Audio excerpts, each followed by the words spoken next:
armies have been creating various obstructions. Civil authority was handed over to the military, and the lives of the Juma people became more tightly controlled. Agustina Chakma পেশায় model, জন্ম ও বেড়ে ওঠা কানাডায়, বসবাসও সেখানেই। এদেশের নাগরিকও নন তিনি। চাঁদাবাজির টাকায় বিদেশে বেড়ে ওঠা তার। নিজেকে মডেল দাবি করলেও মডেলিংয়ের আড়ালে কর্পোরেট অঙ্গনে বিনোদনের খোরাক জোগাচ্ছেন তিনি। সোশ্যাল মিডিয়ায় উগ্র পোশাকে বিভিন্ন হোটেলে অবস্থানের ছবি দিয়ে উষ্ণতা ছড়াতে ভালোবাসেন পিসিজেএসএস-এর নেতা সন্তু লারমার নাতনি এই অগাস্টিনা চাকমা।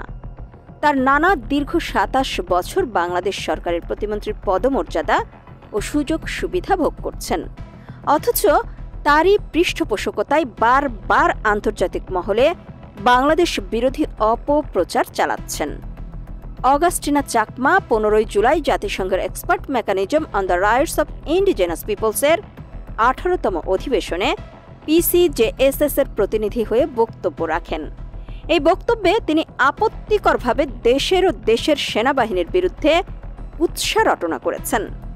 অতীব সত্য যে যখন সেনাবাহিনীকে ভয়ঙ্কর পাহাড়ি সন্ত্রাসীদের বিরুদ্ধে লড়তে হচ্ছে, দেশ রক্ষায় ওইসব সশস্ত্র সন্ত্রাসীর হাতে জীবনও দিতে হচ্ছে, এবং সেই সেনাবাহিনীর একটি অংশ যখন বহুজাতিক বাহিনীর গর্বিত অংশ হয়ে জাতিসংঘে নিয়োজিত আছে, ঠিক তখনই পাহাড়ি সন্ত্রাসীদের অপকর্ম তুলে না ধরে তাদেরই প্রতিনিধি হয়ে জাতিসংঘে বক্তব্য দিচ্ছেন অগাস্টিনা চাকমা।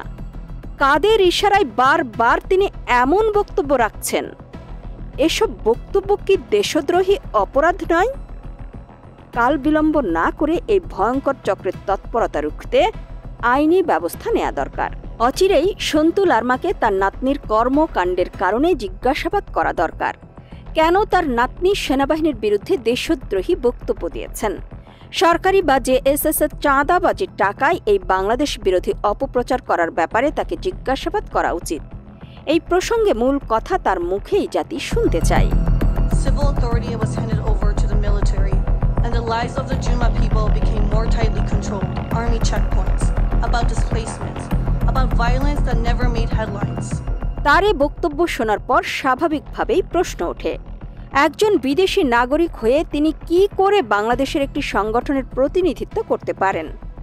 বাংলাদেশ সরকারের উচিত এ ব্যাপারে জাতিসংঘের সাথে কথা বলা, যেন তাকে বাংলাদেশের কোনো সংগঠনের প্রতিনিধি হিসেবে বিবেচনা না করা হয়। প্রশ্ন ওঠে, শান্ত পাহাড়কে অশান্ত করেছে কে? বছরের পর বছর পার্বত্য অঞ্চলে সেনাবাহিনীর প্রয়োজনীয়তা কেন?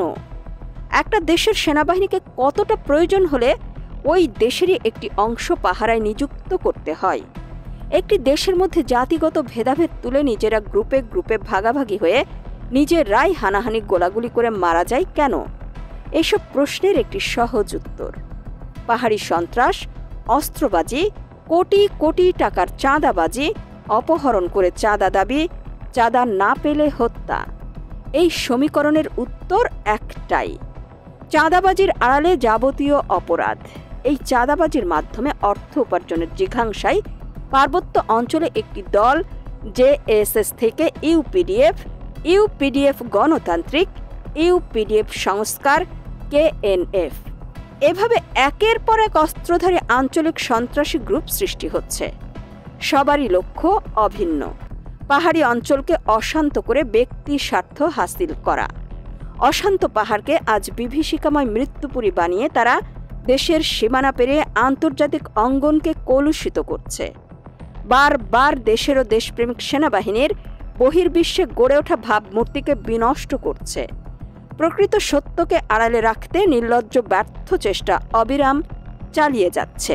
These armies have been creating various obstructions.